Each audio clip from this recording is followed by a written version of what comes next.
கூட வருகிறார். அல்லேலூயா. சொல்லுங்க, பக்கத்துல இருக்கிறவங்களை கரங்களை பற்றி சொல்லுங்க. நீங்கள் பலம் கொண்டு திடமனதாய் இருங்கள், கர்த்தர் தாமே உன்னோட கூட வருகிறார். கர்த்தர் வரணுமா, வேற யாராவது வரணுமா? கர்த்தர் வந்தால் தான் எல்லாம் நன்மையே நடக்கும். வேற யாராவது கூட வந்தால் என்ன நடக்கும்? என்ன நடக்கும்? ஆமாம், யார் யார் என்னென்ன நிலைன்னு என்ன பண்ண முடியல, தெரிஞ்சுக்க முடியல. எந்த நேரம் என்ன நடக்குதுன்னு என்ன பண்ண முடியல, சொல்ல முடியல. அதனால மனுஷனுக்கு கூட வர்றதை விட கர்த்தர் கூட வந்தாருன்னா அந்த இடத்துல என்ன இருக்கும்? ஒரு சமாதானம் இருக்கும், ஒரு ஜெயம் இருக்கும். எல்லாமே நமக்கு எப்படி இருக்கும்? சூழ்நிலைகள் சுமூகமாக முடியும். அல்லேலூயா. அதை தான் இங்கே சொல்றாரு, நீங்கள் பலம் கொண்டு திடமனதாக இருங்கள், கர்த்தர் தாமே உன்னோடு கூட வருகிறார். இதுக்கு ஒப்பிட்டு வசனங்கள் அநேகர் பார்க்கும்போது கர்த்தர் உன்னோடு கூட வருகிறார், கர்த்தர் உன்னோடு கூட இருக்கிறார், நீ போகும் இடமெல்லாம் உன் தேவனாகிய கர்த்தர் என்ன பண்றாரு? உன்னோடு கூட வருகிறார். நிறைய வசனங்கள் அதை குறித்து என்ன பண்ணோம், வேதத்துல வந்து பார்க்கலாம். வருகிறார், இருக்கிறார், உன்னோடு கூட இருக்கிறார். சரிங்களா? அதனால இங்க என்ன வார்த்தைனாக்கா, நீங்கள் பலம் கொண்டு திடமனதா இருங்கள். நம்ம எதில் பலம் கொண்டு திடமனதா இருக்கணும்னு சொல்லி ஒரு ரெண்டே காரியத்தை பார்க்கலாம். எல்லாம் உங்களுக்கு தெரிஞ்ச விஷயம் தான். ஒன்றும் தெரியாத காரியங்கள் உங்களுக்கு தெரியாது எதுவுமே கிடையாது. எல்லாமே உங்களுக்கு என்னது தெரியும்னா, ஆனால் திரும்ப திரும்ப நம்ம என்ன பண்றோம், அதை கர்த்தருடைய வார்த்தையினால் அதை என்ன பண்றோம், உறுதிப்படுத்தி கொள்ளுகிறோம். அல்லேலூயா. இந்த வசனத்துக்கு, இந்த வார்த்தைக்கான வசன ஆதாரம் உபாகமம் 31 அதிகாரம் 6வது வசனம். நீங்கள் பலம் கொண்டு திடமனதாய் இருங்கள், கர்த்தர் தாமே உன்னோடு கூட வருகிறார். அதுக்கு இடையில வார்த்தைகள் இருக்கிறது. அந்த டாபிக் மேல் வார்த்தையும் கீழ் வார்த்தையும் சேர்த்து தான் இது சொல்லப்படுகிறது. நீங்கள் பலம் கொண்டு திடமனதாய் இருங்கள், அவர்களுக்கு பயப்படவும் திகைக்கவும் வேண்டாம், உன் தேவனாகிய கர்த்தர் தாமே உன்னோடு கூட வருகிறார், அவர் உன்னை விட்டு விலகுவதும் இல்லை, உன்னை கைவிடுவதும் என்று சொன்னான். அல்லேலூயா. இந்த நாளை நம்ம எதில் பலப்படணும்னு சொல்லி ஒரு 2 பேரை குறித்து பார்க்க போகிறோம். கிதியோனை குறித்து பார்க்குறோம். முதலாவது நியாயாதிபதிகளின் புஸ்தகம் 6வது அதிகாரம் 6லேருந்து 16வது வசனங்கள் வரைக்கும் வாசிக்கலாம். இப்படி மீதியானியரிலே இஸ்ரவேலர் மிகவும் சிறுமைப்பட்டார்கள். அப்போது இஸ்ரவேல் புத்திரர் கர்த்தரை நோக்கி முறையிட்டார்கள். இஸ்ரவேல் புத்திரர் மீதியானியர் நிமித்தம் கர்த்தரை நோக்கி முறையிட்ட போது கர்த்தர் ஒரு தீர்க்கதரிசி அவர்களிடத்திற்கு அனுப்பினார். அவன் அவர்களை நோக்கி, இஸ்ரவேலின் தேவனாகிய கர்த்தர் உரைக்கிறது என்னவென்றால், நான் உங்களை எகிப்திலிருந்து வரவும் அடிமைத்தன வீட்டிலிருந்து புறப்பட பண்ணவும் செய்து எகிப்தியர் கையில் நின்றும் உங்களை ஒடுக்கின யாவருடைய கையில் நின்றும் உங்களை ரட்சித்து அவர்களை உங்களுக்கு முன்பாக துரத்தி அவர்கள் தேசத்தை உங்களுக்கு கொடுத்து நான் ரொம்ப லாங்கா படிச்சுட்டு போயிட்டோம்னா அதை விளக்க முடியாது. முதல்ல 4 வசனத்துல காரியங்களை பார்க்கலாம். இப்படி மீதியானியரால் இஸ்ரவேலர் மிகவும் சிறுமைப்பட்டார்கள். அப்பொழுது இஸ்ரவேல் புத்திரர் கர்த்தரை நோக்கி முறையிட்டார்கள்.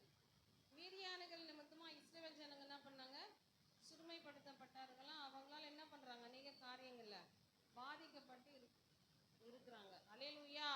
அவங்களுக்கு பிரச்சனைகள் போராட்டங்கள் வரும்போது தான் கர்த்தர் என்ன பண்றாங்க தேடினா. இன்னைக்கு நம்ம கூட பிரச்சனை வந்தால் தானே கடவுளை தேடுறோமா இல்லையா? சில பிரச்சனையே வந்தா கூட தேடாத ஆட்கள்லாம் என்ன பண்றாங்க, இருக்கிறாங்க. மனுஷங்களை தேடி போகிற ஆட்கள்லாம் இருக்கிறாங்க. எந்த சூழ்நிலையும் நம்ம மனிதர்கள் என்ன பண்ணக்கூடாது, தேடி போகிறவர்களா இருக்கக்கூடாது. எந்த சூழ்நிலை என்னவா இருந்தாலும் தேவ சமூகத்துல இருந்து ஜெயத்தை பெற்றுக்கொள்ளுகிறவர்களாய் நம்ம இருக்கும்போது தான் அது நமக்கு எல்லாவற்றும் நன்மையாய் மாறும். அல்லேலூயா. இப்போ இவங்க என்ன பண்ணாங்கன்னா, இஸ்ரவேல் ஜனங்கள் மீதியானியரால் சிறுமைப்பட்ட போது கர்த்தரிடத்துல என்ன பண்றாங்க, முறையிடுறாங்க. அவங்களுடைய பிரச்சனைகள் எல்லாம் தெரியப்படுத்துறாங்க. கர்த்தர் அவங்களுக்கு என்று ஒரு தீர்க்கதரிசி என்ன பண்றாரு, அங்க எழுப்புகிறார். அவர் தான் சொல்றாரு, எகிப்தியரின் கை நின்று உங்களை ஒடுக்கின யாவருடைய கை நின்றும் உங்களை ரட்சித்து அவர்களை உங்களுக்கு முன்பாக துரத்தி அவர்கள் தேசத்தை உங்களுக்கு கொடுத்து. ஏற்கனவே வந்த நிறைய பிரச்சனைகள் இருந்து இஸ்ரவேல் ஜனங்களுக்கு விரோதமாய் வந்த எல்லாரையும் கடவுள் என்ன பண்ணாரு, அவங்களிடத்திலிருந்து விடுதலையாக்கி அவங்களை என்ன பண்ணாரு, கொண்டு வந்தாரு. ஆனாலும் மீண்டும் என்ன பண்றாங்க, இந்த ஜனங்க கர்த்தருடைய வார்த்தைக்கு விரோதமா நிற்கிறதுனால, கர்த்தருடைய சொல்ல கேளாததுனால கர்த்தர் என்ன பண்றாரு, மீதியானியருடைய கைக்கு அவங்களை என்ன பண்றாரு, ஒப்பு கொடுக்கிறார். அங்கதான் யாரை கண்டுபிடிக்கிறாருன்னா, கிதியோனை என்ன பண்றாரு, கர்த்தர் தெரிந்து கொள்ளுகிறார். அல்லேலூயா. 11 அதற்கு பின்பு கர்த்தருடைய தூதனானவர் வந்து அபியஸ்திரியனான யோவாசின் ஊராகிய ஓப்ராவில் இருக்கும் ஒரு கர்வாலி மரத்தின் கீழ் உட்கார்ந்தார். அப்போது அவனுடைய குமாரன் கிதியோன் கோதுமை மீதியானின் கைக்கு தப்புவிக்கிறதுக்காக ஆலைக்கு சமயமாய் அதை போரடித்தான். கர்த்தருடைய தூதனானவர் அவனுக்கு தரிசனமாகி, பராக்கிரமசாலியே, கர்த்தர் உன்னோடு கூட இருக்கிறார் என்றார். அப்பொழுது கிதியோன் அவரை நோக்கி, என் ஆண்டவனே, கர்த்தர் எங்களோடு கூட இருந்தால் இவைகள் எல்லாம் எங்களுக்கு நேரிடுவானேன்? கர்த்தர் எங்களை எகிப்திலிருந்து கொண்டு வரவில்லையா என்று எங்கள் பிதாக்கள் எங்களுக்கு விவரித்து சொன்ன அவருடைய அற்புதங்களை எல்லாம் எங்கே? இப்பொழுது கர்த்தர் எங்களை கைவிட்டு மீதியான கையில் எங்களை ஒப்பு கொடுத்தாரே என்றான். அப்பொழுது கர்த்தர் அவனை நோக்கி பார்த்து, உனக்கு இருக்கிற இந்த பலத்தோடு போ, நீ இஸ்ரவேலை மீதியானின் கைக்கு நீங்களாக்கி ரட்சிப்பாய், உன்னை அனுப்புகிறவர் நான் அல்லவா என்றார். அது அல்லேலூயா. இவங்க கிதியோனை கர்த்தர் அங்க தெரிந்து கொள்ளுகிறார். அவனை பார்த்தோன்னே சொல்றாரு, பராக்கிரமசாலியே, கர்த்தர் உன்னோடு கூட இருக்கிறார். அவர் என்ன கேட்கிறாரு, நீங்க எங்க கூட இருந்தீங்கன்னா எங்களுக்கு இந்த பிரச்சனை எல்லாம் என்ன பண்ணாது, வராதே அப்படின்னு சொல்லி அவர் கேட்கும் பொழுதுதான் அவர் என்ன பண்றாரு, அப்பொழுது கர்த்தர் அவனை நோக்கி, உனக்கு இருக்கிற இந்த பலத்தோட போ, நீ இஸ்ரவேலை மீதியானியரின் கைக்கு நீங்களாக்கி ரட்சிப்பாய், உன்னை அனுப்புகிறவர் நான் அல்லவா என்றார். அல்லேலூயா.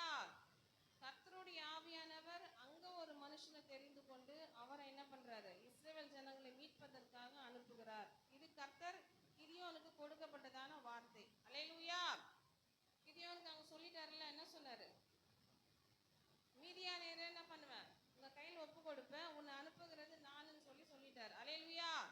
இப்போ கிதியோன் இந்த வார்த்தைகளை கர்த்தரிடத்திலிருந்து பெற்றுக்கொண்டாரு. இப்போ அடுத்தது நம்ம 7வது அதிகாரத்துக்கு போனோம்னு சொன்னா, இப்போ நம்ம கூட அநேக வார்த்தைகள் நமக்கு கர்த்தர் கொடுத்துருக்கிறாரா இல்லையா? கொடுத்துருக்கிறாரா இல்லையா? ஏன்னா வாக்குத்தத்தங்கள் தான் நம்ம வாழ்க்கையை என்ன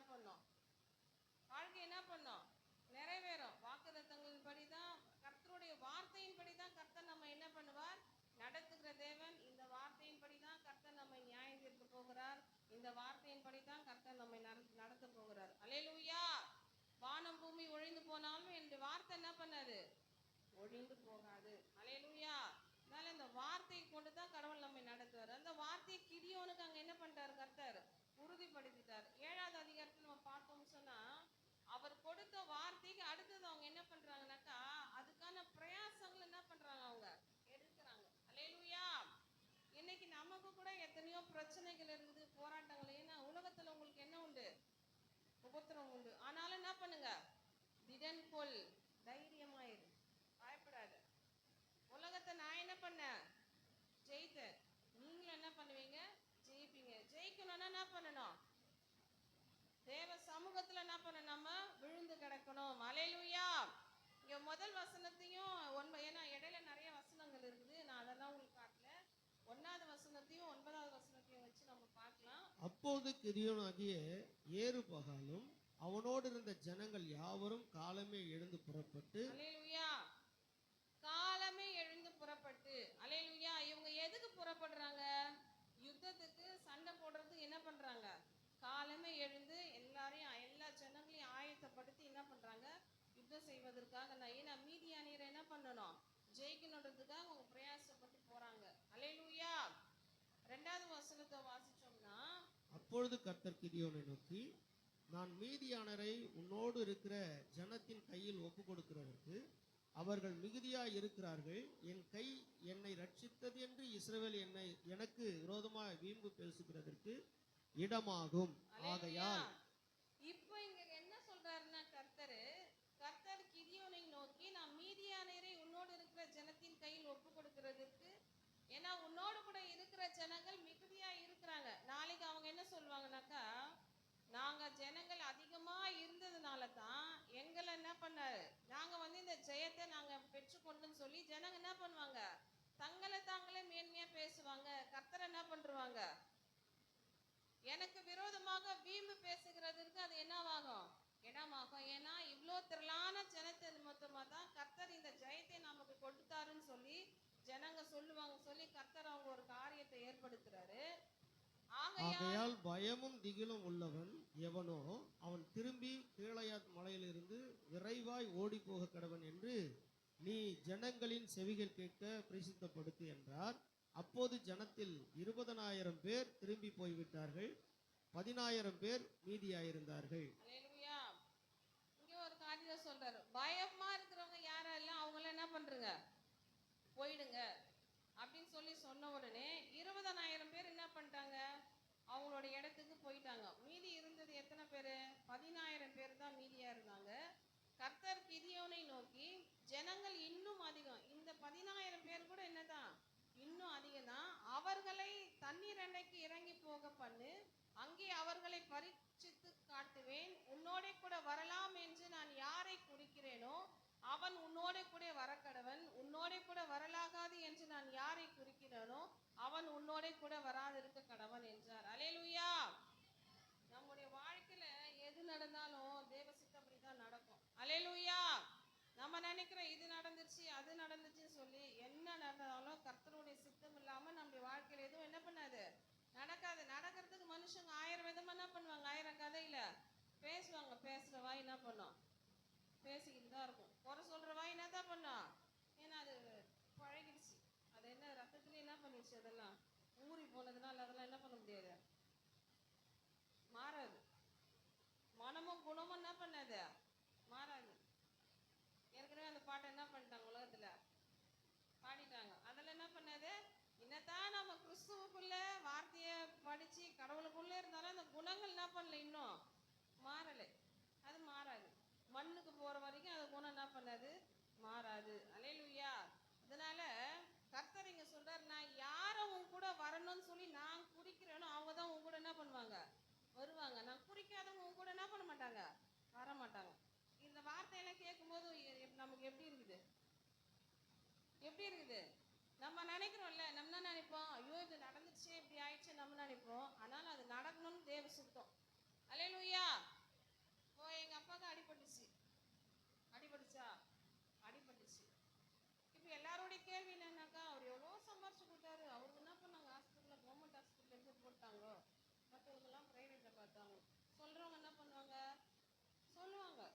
சரி, அது நாக்குக்குன்னா இல்லை, நரம்பு கிடையாது, எதை வேணாலும் பேசலாம். எல்லாரோடைய நிலையை அறிஞ்சிருக்கிறவர் யாரு, கர்த்தர். நீ என் முகத்தை பார்க்கலாம், நான் உன் முகத்தை பார்க்கலாம். என் நிலையை அறியறது யாரு, கர்த்தர் தான். ப்ரைவேட்டில் பார்க்கணுன்னு தான் வந்தாங்க. நான் வந்தேன், அண்ணன்கிட்ட சொல்லிட்டு போகலான்னு. அண்ணன் சொன்னார், ஸ்டான்லி போயிடலாம், அதான் பெஸ்ட்டு, ஸ்டான்லிக்கு போயிடுறது நல்லது. நானும் போனேன்.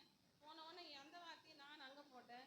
சரி, வார்த்தை வரும்போது கர்த்தர் இதை என்ன பண்ணுறாரு, அங்கீகரிக்கிறாருன்னு சொல்லி அவங்கள என்ன பண்ணாங்க, கொண்டு போனாங்க. கர்த்தர் நம்மோடு கூட இல்லைன்னா எந்த காரியத்தையும் நமக்கு என்ன பண்ண மாட்டார், வாய்க்க பண்ண மாட்டார். போனாங்க 1 மாதம் 1.5 மாதம் ஆகும், ஆகுமாகாதா, சீக்கிரம் நடக்காது. ஆனால் எல்லாத்தையுமே கர்த்தர் என்ன பண்ணாரு, அனுகூலமாக முடிச்சு இன்னைக்கு நேற்றுக்கு வீட்டுக்கு வருவதற்கும் கர்த்தர் என்ன பண்ணாரு, கிருபை செஞ்சார். அது தேவ சித்தம் இல்லாமல் என்ன பண்ணாது, நடக்காது. நம்ம என்னத்தான் பணத்தை வச்சுட்டு நான் பார்க்கணும்னு நான் பிரயாசப்பட்டாலும் கடவுள் என்ன நினைக்கிறாரோ அதான் நடக்கும். அல்லேலூயா. ஏன்னா போகும்போது அந்த ஒரு பயம் இருந்துச்சு.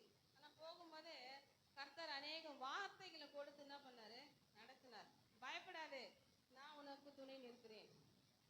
2 முறை அந்த வார்த்தை வந்தது. நான் செய்ய நினைத்தது என்ன பண்ணாது, தடப்படாது, இனி தீங்கை காணாது இருப்பாய். ஒவ்வொரு வார்த்தைகளையும் அந்த வார்த்தை தான், அந்த வார்த்தை வந்துட்டாலும் எதை குறித்து நான் பயப்பட மாட்டேன், எதை குறிச்சும் கலங்க மாட்டேன். ஏன்னா அவரோட வார்த்தையே வந்ததுக்கு அப்புறம் நாம எதுக்காக பயப்படணும், அந்த வார்த்தை தானே நமக்கு ஜீவனு, அந்த வார்த்தை தானே நம்மளை நடக்குது. எதை குறித்து என்ன பண்ண வேண்டியதில்லை, பயப்பட வேண்டியதில்லை. இன்னைக்கு இதுக்கப்புறம் எல்லாம் யாருடைய கருத்துல, இவருக்கு முன்னாடி அநேகர் அட்மிட் ஆயிருக்கிறாங்க. நான் அவங்களுக்கு இன்னும் ஆப்ரேஷன் கூட என்ன பண்ணல, பண்ணல. அவங்கள பார்த்தா டாக்டர் கூட வந்து பார்க்கல. ஆனால் எல்லாம் வச்சு கடவுள் என்ன பண்ணாரு, அனுகூலமாக்கி நடத்தினார்.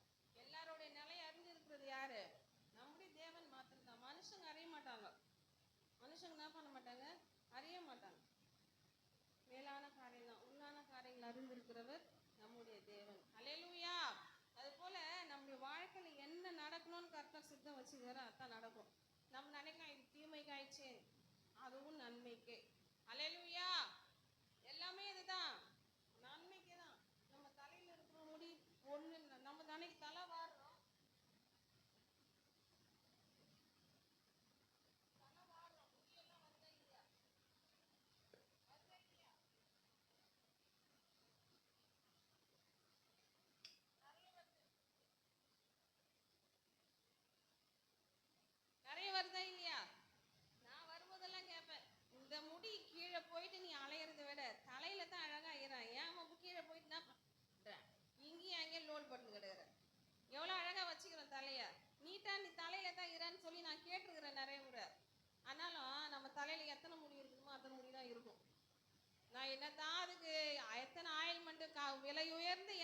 நான் தலையில நான் தேய்ச்சாலும், அதுக்கு என்னதான் நான் பக்குவமா நான் தலையை பாதுகாத்தாலும், என் தலையில எத்தனை இருக்கணுமோ அத்தனை தான் இருக்கும். அல்லேலூயா. கர்த்தருடைய காரியம் என் வாழ்க்கையில என்ன நடக்கணும்னு சித்தம் வச்சிருக்கிறோம் அதை தான் நடத்துவார். ஆவியில இருக்கிறவங்க என்ன பண்ணுவாங்க? அறிஞ்சு கொள்வாங்க. பாவியா இருக்கிறவங்க என்ன பண்ணுவாங்க? அறிய முடியாது. ஆவியில இருக்கிறவன் சகலவற்றையும் என்ன பண்றான்?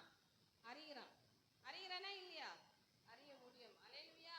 அதனால அங்க அந்த வார்த்தை வந்து எனக்குள்ள தொடப்படுச்சு. ஏன்னாக்கா கர்த்தர் நீ யாரோட யார் உன் கூட வரணும்னு எனக்கு சித்தமா இருக்கிறது அவங்க கூட என்ன பண்ணுவாங்க? வருவாங்க. வரக்கூடாதுன்னு இருக்கிறவங்க என்ன பண்ண மாட்டாங்க? வர மாட்டாங்க. அவங்க கூட சில வேலை நினைப்போம், ஐயோ இவங்க வரக்கூடாதுன்னு நினைச்சிட்டுமே வந்துட்டாங்களே. அதுவும் ஒரு நன்மைக்காக தான் கடவுள் அதை என்ன பண்ணியிருப்பாரு? ஏற்படுத்தியிருப்பாரு. அதுக்காக போய் என்ன பண்ணக்கூடாது? அவங்கள போய் சண்டை போடக்கூடாது. அதுவும் நன்மைக்காக தான் கடவுள் ஏற்படுத்தி இருக்கிறார். அல்லேலூயா. அந்த நிலப்பாட்டுக்குள்ள நம்ம வந்தோம்னாக்கா நம்ம போற இடத்துல எந்த பிரச்சனையும் கிடையாது. சரியா? நம்ம எப்பவுமே யாருன்னா சொல்லி பழக்கமாயிட்டோம், மனுஷங்களை குறை சொல்லியே என்ன பண்ணிட்டோம்? பழக்கமாயிடுச்சு. இது கர்த்தரால ஏற்பட்டு இருக்கிற காரியம் சொல்லி நம்ம என்னைக்கு என்ன பண்றது இல்ல? அறியறது இல்லை. அல்லேலூயா. நாங்க அதான் அங்க காரியத்தை கடவுள் சொல்றாரு. அதுக்கப்புறம் 5வது வசனத்துல பார்த்தோம்னா, அப்படியே அவன் ஜனங்களை தண்ணீர் அண்டைக்கு இறங்கி போக பண்ணினான். அப்பொழுது கர்த்தர் கிதியோனை நோக்கி, தண்ணீரை ஒரு நாய் நக்கும் பிரகாரமாக அதை தன் நாவினாலே நக்குகிறவன் எவனோ அவனை தனியையும், குடிக்கிறதற்கு முழங்கால் ஊன்றி குனிகிறவன் எவனோ அவனை தனியையும் நிறுத்து என்றார். தங்கள் கையால் அள்ளி தங்கள் வாய்க்கெடுத்து நக்கி கொண்டவர்களில் லக்கம் 300 பேர். மற்ற ஜனங்கள் எல்லாம் தண்ணீர் குடிக்கிறதற்கு முழங்கால் ஊன்றி குனிந்தார்கள். அல்லேலூயா. கடவுள் அந்த 300 பேரை கொண்டு மீதியானியரை என்ன பண்ணாரு? முறியடிச்சார். அல்லேலூயா. இப்போ ஜனங்கள் இப்ப யாருடைய நாமத்தை மகிமைப்படுத்துவாங்க? யாருடைய நாமத்தை மகிமைப்படுத்துவாங்க? ஏன்னாக்கா வெறும் 300 பேரை கொண்டு ஜெயிக்க முடியுமா? முடியுமா? முடியாதுங்கிற காரியத்தை தான் கடவுள் நமக்கு என்ன பண்ணுவாரு? ஜெயமாக முடித்து தருவார். அதற்கு அவங்க என்ன பிரயாசப்பட்டாங்கன்னா காலமே எழுந்தாங்க. 9வது வசனத்துல வாசிக்கும் போது, அன்று ராத்திரி கர்த்தர் அவனை நோக்கி, நீ எழுந்து அந்த சேனைகளிடத்திற்கு போ, அதை உன் கையில் ஒப்பு கொடுத்தேன். அல்லேலூயா. நம்ம எழுந்துக்கணும். நம்ம காலையில ஒரு வேளை ஜோம் பண்ணிட்டா நமக்கு போதும்னு சொல்லி நம்ம நினைக்கிறோம். அதுவே நமக்கு பெரிய என்ன ஆயிடுது? ஒரு மலையாயிடுது. எத்தனை பேர் வீடுகளை தனிப்பட்ட ஜெபத்துல இருக்கிறீங்க? தனியா ஜோம் பண்றீங்க? ஜெபிக்கிற வீடுகள்ல வரும்போதே அந்த தேவ பிரசன்னத்தை உணர முடியும். அந்த ஒரு சமாதானம் உண்டாகும். அதெல்லாம் ஆவியில என்ன பண்ண முடியும்? உணர முடியும். ஜெபிக்காத வீடுகள்ல என்ன இருக்காது? சமாதானமா என்ன பண்ண முடியாது? இருக்காது. நீங்க நம்ம என்னதான் மனுஷங்களுக்கு நிறைவா நம்ம பேசல, எல்லாவற்றையும் கர்த்தர் அறிந்திருக்கிறார். அல்லேலூயா. இப்போ நம்ம என்னன்னாக்கா நம்ம ஒரு காரியத்துல ஜெயம் பெறணும், நம்ம ஒரு காரியத்துல வெற்றியா நிக்கணும்னு சொன்னா நேரங்காலம் தெரியாத தேவ சமூகத்துல விழுந்து கிடக்கும் போது தான் ஜெயத்தை நாம பெற்றுக்கொள்ள முடியும். அல்லேலூயா. தேவ சமூகத்துல நம்ம பலம் கொண்டு திடமானதா இருக்கும்போது கர்த்தர் நமக்கு என்ன பண்ணுவார்? ஜெயத்தை கட்டளையிடுவார். இன்னைக்கு நம்ம பிரச்சனை தீரல, நான் இன்னும் இப்படியே தான் இருக்கேன், என்னுடைய குறைகள் நீங்கல, எனக்கு இருக்கிறதான வியாதி பலவீனங்கள் போல, என் குடும்ப சூழ்நிலை இப்படி இருக்குது, என் பிள்ளைங்க எல்லாம் இப்படி இருக்கிறாங்கன்னு சொன்னாக்கா, நீ தேவ சமூகத்தை விழுந்து கிடக்கிற ஒரு சகோதரனா சகோதரியா வாலிப பிள்ளைங்களா நீங்க இருப்பீங்கன்னாக்கா எல்லாரின் மத்தியிலும் கர்த்தர் உங்கள் தலையை உயர்த்தி ஆசீர்வதிக்கிற தேவனா இருப்பார். அல்லேலூயா. சிங்கக்குட்டிகள் தாட்சி அடைந்து பட்டினியா இருக்கும். கர்த்தரை தேடுறவங்களுக்கு ஒரு நன்மையும் குறைபடாதுன்னு சொல்றாருல்ல. அப்ப எப்போதுமே நம்ம கர்த்தரை தேடுகிறவர்களா இருக்கணும். அல்லேலூயா. அப்படி இருப்போம்னு சொன்னா மீதியானியர் இஸ்ரவேல் ஜனங்கள் கையில் ஒப்பு கொடுத்தது போல இன்னைக்கு நம்முடைய பிரச்சனைகள் எல்லாம் கர்த்தர் மாற்றி நமக்கு ஜெயமாய் வாழ்வதற்கான கிருபையில கர்த்தர் நமக்கு தந்தருளுவார். அல்லேலூயா. இன்னைக்கு ஜெபத்தை விட்டுறோம், கடவுளை தேடுறதை விட்டுறோம், கடவுளை மறந்துடும். ஆனா மற்ற உலக காரியங்கள் எல்லாம் நமக்கு எப்படி இருக்குது? எப்படி இருக்குது? உற்சாகமா செய்யறோம். இது உங்களை குற்றப்படுத்துகிற காரியம் கிடையாது. நம்ம முதலாவது கொடுக்க வேண்டிய கணம் யாருக்குன்னா கர்த்தருக்கு தான். அல்லேலூயா. எத்தனை மனுஷங்களிடத்துல நம்ம போனாலும் நம்முடைய பிரச்சனை என்ன பண்ணாது? தீரவே தீராது. தேவ சமூகத்துல நாம நின்னோம்னா மாத்திரம்தான் நம்முடைய பிரச்சனைகள் எல்லாம் மாறும். அநேக ராஜாக்களை நம்ம வேதத்துல பார்க்கும்போது அவங்க எவ்வளவுதான் தவறுகள் செஞ்சிருந்தாலும் தேவ சமூகத்துல தங்களை தாழ்த்தி அவங்க உட்காரும் போது கர்த்தர் உடனே என்ன பண்றாரு? மனம் இறங்குகிறார், மனம் மாறிடுறாரு. அவங்களுக்கு செய்ய நினைக்கிற நான் தீங்குக்கு மனஸ்தாபப்பட்டு இது உன்னுடைய காலத்துல நான் என்ன பண்ண மாட்டேன், செய்ய மாட்டேன்.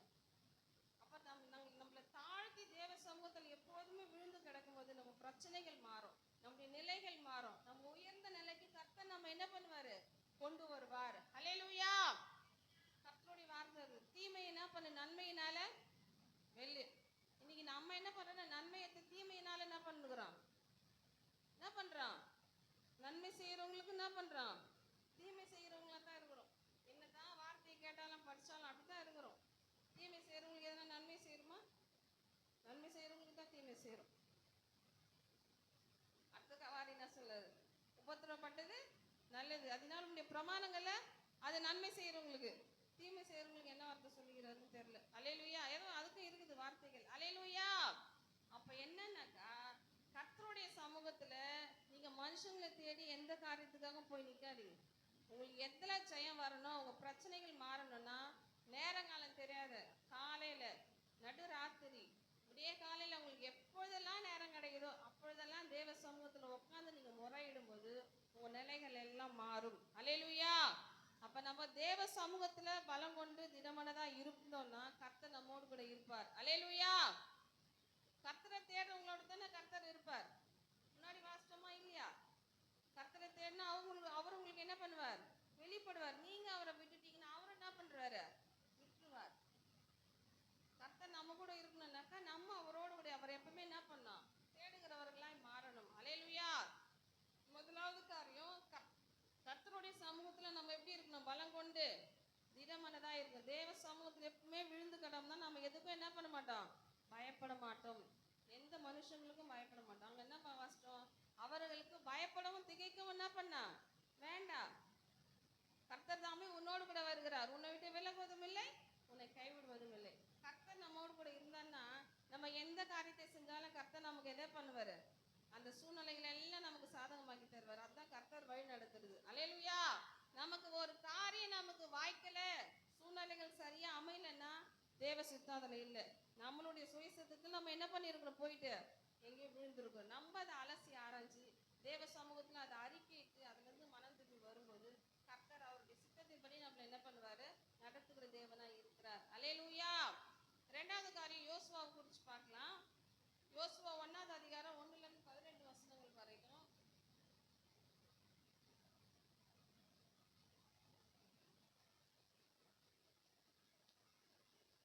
1ஆம் அதிகாரம்.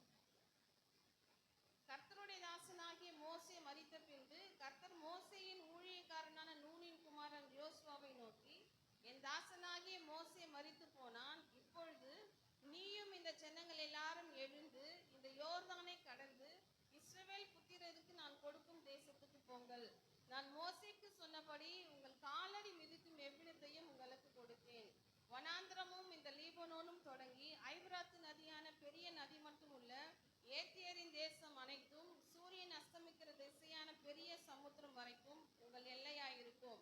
நீ உயிரோடு இருக்கும் நாளெல்லாம் ஒருவனும் உனக்கு முன்பாக எதிர்த்து நிற்பதில்லை. நான் மோசையோடு இருந்தது போல உன்னோடும் இருப்பேன். நான் உன்னை விட்டு விலகுவதும் இல்லை, உன்னை கைவிடுவதும் இல்லை. பலம் கொண்டு திடமனதா இரு. இந்த ஜனத்தின் பிதாக்களுக்கு நான் கொடுப்பேன் என்று ஆணையிட்ட தேசத்தை நீ இவர்களுக்கு பங்கிடுவாய். அல்லேலூயா. என் தாசனாகிய மோசே உனக்கு கற்பித்த நியாய பிரமாணத்தின் படியெல்லாம் செய்ய கவனமாய் இருக்க மாத்திரம் மிகவும் பலம் கொண்டு திடமனதாய் இரு. நீ போகும் இடமெல்லாம் புத்திமானாய் நடந்து கொள்ளும்படிக்கு அதை விட்டு விட்டு வலது இடது புறமா விலகாதிருப்பாயாக. அல்லேலூயா. இங்க சொல்லப்படுகிற வார்த்தை நியாய பிரமாணத்தை எல்லாம் கவனமாய் இருக்க மாத்திரம் மிகவும் பலம் கொண்டு திடமனதாய் இரு. அல்லேலூயா. இந்த வேத வசனங்களை கை கொள்வதற்கு நம்ம என்ன பண்ணணும், என்ன பண்ணோம், கவனமா என்ன பண்ணோம், பலம் கொண்டு அதுல வேத வசனங்களும் பலம் கொண்டு என்ன பண்ணோம், திடமனதா இருக்கணும். அந்த வார்த்தைகள் நம்மளை பலப்படுத்தும். அந்த வார்த்தையில் நம்பி நம்ம தைரியமா இருக்கும்போது கர்த்தர் நமக்கு எல்லா காரியத்தையும் என்ன பண்ணுவாரு, வாய்க்க பண்ணுவார். யோசுவாவோடு கூட இருந்தாரா இல்லையா, ரெண்டே காரியம் தான் நம்ம செய்ய வேண்டியது. ஜெபத்திலையும் வேதத்திலையும் அதிகமா நம்ம பிரியமா இருந்து அதை தியானம் பண்ணும்போது கர்த்தர் நம்மோடு கூட இருப்பார். நம்மை விட்டு விலகுவதில்லை, நான் என்ன பண்ணல, உன்னை விட்டு உன்னை கைவிடுவதும் இல்லை. அல்லேலூயா. ஆனா நம்ம எதுவுமே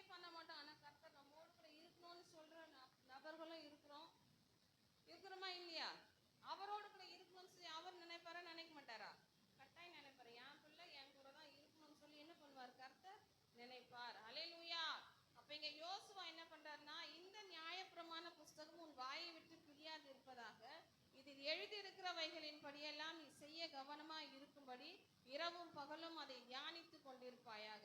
அப்பொழுது நீ உன் வழியை வாய்க்க பண்ணுவாய், அப்பொழுது புத்திமானாயும் நடந்து கொள்வாய். அல்லேலூயா.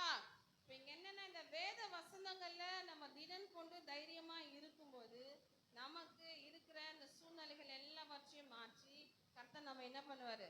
சமாதானத்துக்கு நேராக நடத்துவார். அல்லேலூயா. இஸ்ரவேல் ஜனங்க இங்க என்ன பண்ணாங்க? அவங்களுக்கு விரோதமா வந்தவங்கள கர்த்தர் என்ன பண்ணாரு? அவங்க கையில கொடுத்தார். அல்லேலூயா. நேரம் ஆயிட்டதுனால இதை சுருக்கமாவே என்ன பண்ணிக்கலாம்? முடிச்சுக்கலாம். அல்லேலூயா. அப்போ நம்ம கொடுத்திருக்கிறதான நியாய பிரமாணங்கள், கட்டளைகள், கற்பனைகள், நியாய பிரமாணங்கள்லாம் எதை செய்யணும், எதை செய்யக்கூடாது. வருஷத்துக்கு ஒரு ஆராதனைக்கு என்ன பண்ணணும்? வரணும் வரணும் இல்லையா? மற்ற காரியத்துக்கு அந்த நாள்ல வேற எந்த காரியம் வச்சாலும் என்ன பண்ணக்கூடாது? அதை நம்ம முக்கியப்படுத்தக்கூடாது. அது போகக்கூடாதுன்னு என்ன பண்ணக்கூடாது? போகக்கூடாது. இதுதான் கை கொள்றது. அல்லேலூயா. அது என்ன சூழ்நிலையா கூட இருக்கட்டும், போகக்கூடாது. அல்லேலூயா. அதுதான் நம்ம கை கொள்ளுகிற காரியம். நீங்க நினைச்சு எப்ப பண்ணா சுத்தி சுத்தி வந்தாலும் என்னத்தான் சொல்றாங்க? அதுதானே கடவுள் அதானே விரும்புற. கடவுள் விரும்புறது தானே சொல்ல முடியும். நாங்க விரும்புறதைய சொல்ல முடியும்? அல்லேலூயா. என் பிள்ளை என் கூட இருக்கணும், என்னை விட்டு பிரியக்கூடாது. உன் பிள்ளைங்க உன் கூட இருக்கணும்னு நினைக்கிறீங்களா இல்லையா? வேற யாரையாவது அப்பான்னு போய் கேட்டுன்னு சொன்னார்ல, வேற யாரையாவது போயிட்டு அப்பா எனக்கு 10 ரூபா கொடு, 5 ரூபா கொடுன்னு கேட்டா உனக்கு என்ன வரும்? கோவம் வரல. அப்ப என் பிள்ளை யார் கூடயோ போய் ஐக்கியமா இருந்தா கோவம் வருமா வராதா? என் பிள்ளை என் கூட தான் இருக்கணும்னு சொல்லிதான் என்ன பண்றாரு? கர்த்தர் விரும்பும். அவர் கூட இருக்குன்னா நம்ம என்ன பண்ணோம்? ஜெபத்துல கரைந்து இருக்கணும். நமக்கு சின்ன பிரச்சனையா இருக்கட்டும், பெரிய பிரச்சனையா இருக்கட்டும், தேவ சமூகத்துல அதை சொல்லி நம்ம அறிக்கையிடும்போது, தேவ சமூகத்துல நம்ம அதை ஒப்பு கொடுக்கும் போது கர்த்தர் எல்லாத்தையும் என்ன பண்ணுவாரு? மாற்றுவார். அதுக்கு முன்னாடி என்ன ஒரு காரியம்னா, நம்ம இருதயம் எப்படி இருக்கணும்? இருதயம் எப்படி இருக்கணும்? சுத்தமா இருக்கணும். யாரை குறிச்சு என்ன பண்ணக்கூடாது? புறம் பேசக்கூடாது. நான் என்ன சொல்லுவேன்னா, யோபுக்கு சொல்லும் போது வேழகம் ஜபத்துல பார்த்தோம், வீணான வார்த்தைக்கு என்ன பண்ணலையா கர்த்தர்? அரசி, வீணான வார்த்தைக்கு என்ன பண்ணல கர்த்தர்? செவி கொடுக்கல. நீ பேசுகிற வீணான வார்த்தையெல்லாம் நியாயம் தீர்ப்பு என்ன பண்ணுவாரு? கொண்டு வருவார். யாருக்கு அதையோ நம்ம பேசி நம்மளுடைய ஆசீர்வாதத்தை நம்ம எங்க எடுத்துக்கணும்? உண்மையா இல்லையா? யாரை குறிச்சு பேசுவதற்கு அதிகாரம் நமக்கு இல்லை. நாம எல்லாம் பர்ஃபெக்டாவும் கிடையாது. நிறைய கூட என்ன பண்ணது? தள்ளும்போது அரை கூட தான் என்ன பண்ணும்? குறையுள்ளவங்க தான் குறைய பேசுவாங்க. நிறைவேறவங்க என்ன பண்ண மாட்டாங்க? யார் குறை? ஏன்னா யார் குறையும் பேசுவதற்கோ யாரை குறிச்சு நியாயம் தீர்ப்பதற்கு நமக்கு அதிகாரம் கிடையாது. ஏன்னா நான் சரியே இல்லை. நான் உன்னை வரல இட்டுனா என் கை எத்தனை நீட்டுது? என்ன நான் இன்னைக்கு உன்ன சொல்றேன்னா நாளைக்கு வேற ஒருத்தவங்க என்ன சொல்லுவாங்க. அதான் நடக்கும். அல்லேலூயா. நான் சரியா அப்படின்னு நம்ம நிதானிக்கணும். அப்ப நம்ம இருதயம் சுத்தமா இருந்து அந்த சுத்த இருதயத்தோடு நம்ம தேவ சமூகத்துல போய் நின்று கேட்கும்போது கர்த்தர் எல்லாம் வச்சு நமக்கு வாய்க்க பண்ணுவார். அல்லேலூயா. ஏன்னா நாம ஜெபம் பண்றோம், எல்லாம் ஜெபத்துல தான் இருக்கணும், கேட்கப்படலாம். எங்கேயோ சில தவறுல நம்ம என்ன பண்ணிருக்கிறோம்? சிக்கி இருக்கிறோம், எங்கேயோ விழுந்து இருக்கிறோம். அந்த விழுந்த நிலையில இருந்து என்ன பண்ணிடணும்? எழுந்துடணும். எழுந்து வந்து நம்ம தேவ சமூகத்துல தங்களை தாழ்த்தி நம்ம ஒப்பு கொடுக்கும்போது கர்த்தர் ஜெயத்தை கட்டளையிடுவார். அல்லேலூயா. நம்முடைய காரியம் எல்லாம் என்ன பண்ணோம்? மாறும். ஏன்னா நம்மளை ஆசீர்வதிக்கிறது தான் அவர் பிரியமா இருக்கிறார். நம்ம ஒண்ணும் இல்லாத, கடன்ல அகப்பட்டு, சாப்பிடுறதுக்கும் வழி இல்லாத, நல்ல ட்ரெஸ் போடுறதுக்கும் வழி இல்லாத, கடன் வாங்குறதுக்கு கடவுள் ஒரு நாள் என்ன பண்ணல? விரும்புறாரா? நீயோ கடன் வாங்காது இருப்பாய், கடன் கொடுப்பாய். அந்த வாக்குத்தத்தம் நம்ம என் வாழ்க்கையில் நிறைவேறணும். நான் என்ன பண்ணணும்? கடவுளை எல்லா நேரத்தையும் என்ன பண்ணணும்? கடவுளை பிடிச்சிட்டு நிக்கணும். கடவுளை பிடிக்காதே என்ன பண்ணிடுற நேரம் போய் யார் கொடுப்பாங்களோன்னு என்ன பண்றோம்? அதைத்தான் தேடுறோம். யார்கிட்ட போய் வாங்கலாம் அதைத்தான் தேடுறோம். அப்படி நம்ம தேடுறவங்களா இருக்கக்கூடாது. நமக்கு இந்த மாசத்துல இவ்வளவு தேவைகள் இருக்குன்னா நம்ம முன்னமே தேவ சமூகத்துல ஆயத்தமாக்கி என்ன பண்ணணும்? உட்காந்துடணும். அப்ப அந்த நேரத்துக்கு சரியா கர்த்தர் நமக்கு என்ன பண்ணுவாரு? நடத்துவார். அல்லேலூயா. அதனால கர்த்தர் நமக்கு கொடுத்திருக்கிற வாக்குத்தத்தங்கள், அவர் நம்மளை ஆசீர்வாதமா வச்சிருக்கணும் காரியங்கள் நிறைவேறணும்னாக்கா சுத்த இருதயத்தோடு தேவ சமூகத்துல நம்ம விழுந்து கிடக்கும் போது கர்த்தர் நமக்கு ஜெயித்து தருவார். அல்லேலூயா. அதில் தான் நம்ம பலம் கொண்டு திடமனதாக இருக்கணும். அடுத்தது கர்த்தருடைய வார்த்தை என்ன பண்ணோம்? அனுதினமும் தியானிக்கணும். அந்த வார்த்தை நம்ம இருதயத்தில் என்ன பண்ணோம்? வச்சு அந்த வார்த்தைகளை நம்ம சொல்லிட்டே இருக்கும்போது அந்த வார்த்தையில் உள்ள ஆசீர்வாதங்கள் எல்லாம் நம்முடைய வாழ்க்கையில நடக்கும். ஏன்னா சங்கீதம் 1 அதிகாரத்தையே பார்த்தோம்னா மனுஷன் பாக்கியவான். அவன் எதை செய்யறான்னு அதெல்லாம் வாய்க்க பண்ணுவார். அல்லேலூயா. பாருங்க, அந்த வார்த்தையில அவ்வளோ வல்லமை இருக்குது, அந்த வார்த்தையில அவ்வளோ மகிமை இருக்குது. அந்த வார்த்தையை மட்டும் தான் நம்ம பிடிக்க மாட்டோம். அப்படி இருக்கக்கூடாது. தினமும் வேதத்தை என்ன பண்ணோம்? வாசிக்கணும். வாசிச்சு அந்த வார்த்தையை நம்ம தியானம் பண்ணும்போது கர்த்தர் நம்ம ஆசீர்வதிப்பார். நம்ம அதில் நம்ம என்ன பண்ணணும்? பலம் கொள்ளணும். வார்த்தையில பலன் கொண்டு அதில் தைரியமா நிற்கும் போது கர்த்தர் நம்மோடு கூட இருந்து நம்மளை என்ன பண்ணுவார்? நடத்துவார். நான் உன்னை விட்டு விலகுவதும் இல்லை, உன்னை கைவிடுவதும் இல்லை. அல்லேலூயா. போல கர்த்தர் இந்த நாளில பலம் கொண்டு திடமானதா இருக்க கர்த்தர் நமக்கு இன்னும் கிருபையில தந்து நடத்தும்படியாய் கர்த்தரை ஸ்தோத்திரிப்போம்.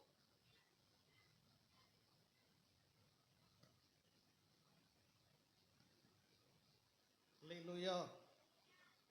யாருக்கெல்லாம் கர்த்தருடைய வார்த்தை இன்னைக்கு உங்களுக்கு டச்சபிளாக இருந்தது?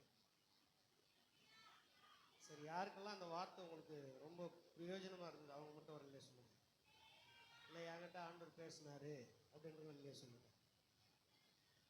ஒரு 4 பேர்கிட்ட ஆண்டவர் என்கிட்ட பேசினார், டச்சுக்குள்ளாக இருந்ததுன்னா அவருக்கு 10 பேர், யாருக்கெல்லாம் புரிஞ்சதுன்னா ஒரு 15 பேர் சொன்னாங்க. அல்லேலூயா. இந்த வார்த்தை எனக்கு ரொம்ப பிரயோஜனமாக இருந்தது. அல்லேலூயா. ஏன்னா ஆண்டவருக்கு வந்து நிறைய பேர் தேவையில்லை. 36,000 பேர் இஸ்ரேல் ஜனங்கள் கிரியோன் கூட வராங்க. ஆண்டவர் சொல்ற 36,000 பேர் இருக்கிறாங்கப்பா. ஆனா அவங்க எப்படி இருக்கிறாங்களா? மீதியானியர் அப்படி சொன்னா கடற்கரை மணலை போல அப்படியே வெட்டிக்கிளிகளை போல பதவி இருக்கிறாங்களாம். அவங்கள ஜெயிக்கிறதுக்கு இந்த 36,000 பேர் வந்துட்டாங்கன்னா இவங்க எல்லாம் என்ன பண்ணுவாங்க? நாங்கள் 36,000 பேர் வந்ததுனால தான் வெற்றி எங்களுக்கு வந்துச்சு அப்படின்னு சொல்லி இவங்க நாளைக்கு பேசுவாங்கன்னு சொல்லி ஆண்டவர் என்ன பண்றாரு? ஃபில்டர் பண்றேன். 20,000 பேர் அதில் கைதிக்கு போறாங்க. மீதி 16,000 பேர். திரும்ப ஆண்டவர் என்ன சொல்றாரு? இந்த 16,000 பேரும் நமக்கு அதிகமா இருக்கிறாங்க, இவங்க தேவையில்ல, இவங்களை விட இன்னும் கம்மியாக வேணும். அல்லேலூயா. என்ன நடந்துச்சு தெரியுமா? ஊழியத்தில் கூட அப்படிதான். சிலர்லாம் இப்படிலாம் என்ன பண்றாங்க? காணிக்கை தசமபாகம்லாம் வருது, ஊழியத்துக்கு இதெல்லாம் நம்ம என்ன பண்ணலாம், செய்யலாம் அப்படின்னு சொல்லி இதெல்லாம் பிளான் பண்ணி சில திட்டங்கள்லாம் பண்ணிட்டுனாங்க. ஆனா நீ இதை வச்சேடா பண்ற அப்படின்னு சொல்லி வச்சாரு பேர் ஒரு ஆப்பு. அல்லேலூயா.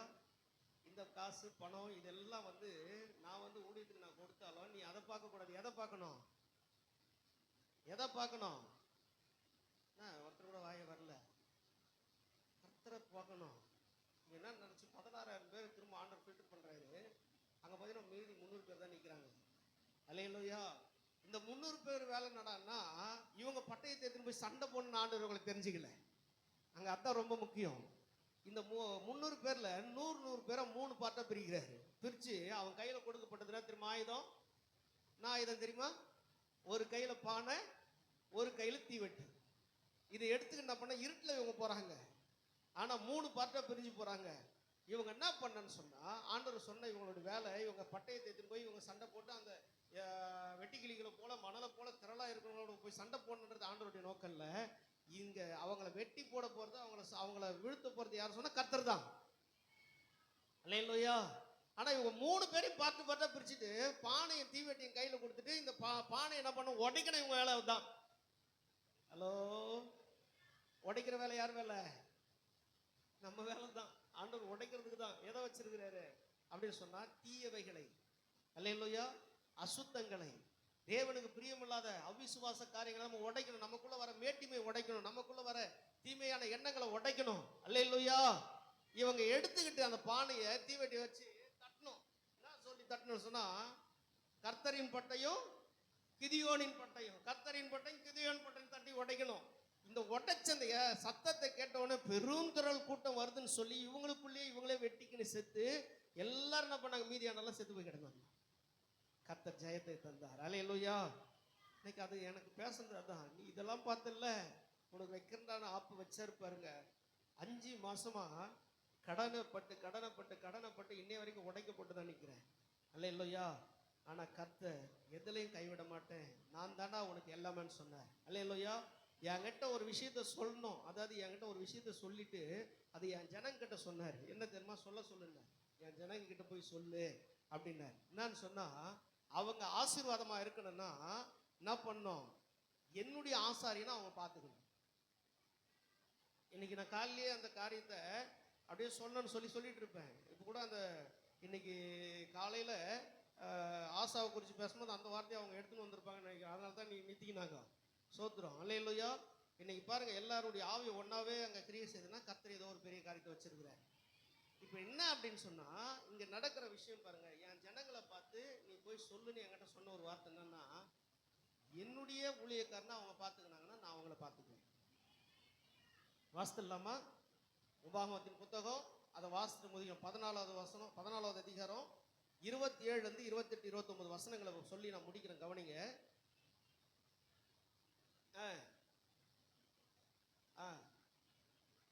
புரியுதா அந்த வசனம் உங்களுக்கு? புரியுதா? புரிஞ்சவங்க ஒரு அல்லையிலே சொல்லுங்க. 4 பேருக்கு தான் புரியுது, மற்றவங்களுக்கு புரியல. என்ன சொல்றாருன்னா, லேவியனுக்கு உன்னோட பங்கும் சுதந்திரம் இல்லாதபடியா அவனை கைவிடாயாக அப்படின்னு சொன்னா, லேவியன் யாரு? இந்த பக்கம் சொல்லுங்க, லேவியன் யாரு? இந்த பக்கம் சொல்லுங்க, லேவியன் யாரு? ஹலோ, ஊழியக்காரன். அங்க என்ன சொல்றாருன்னா, ஊழியக்காரன் உங்களோடு கூட இருக்கிறது பங்கு அவனுக்கு இல்லை. அல்லேலூயா. அவனை நீங்க கைவிடாயாக அப்படின்னு சொல்லிட்டு கீழே சொல்றாரு, 3ஆம் வருஷத்தின் முடிவிலே அவ்வருஷத்தில் உனக்கு வந்த பலன் எல்லாவற்றிலும் தசம பாகத்தை பிரித்து உன் வாசலில் வைக்க கடவாய். எந்த வாசல? எந்த வாசல்? வாசல் எது? சபை. அல்லேலூயா. சொல்லிட்டு கீழே சொல்றாரு,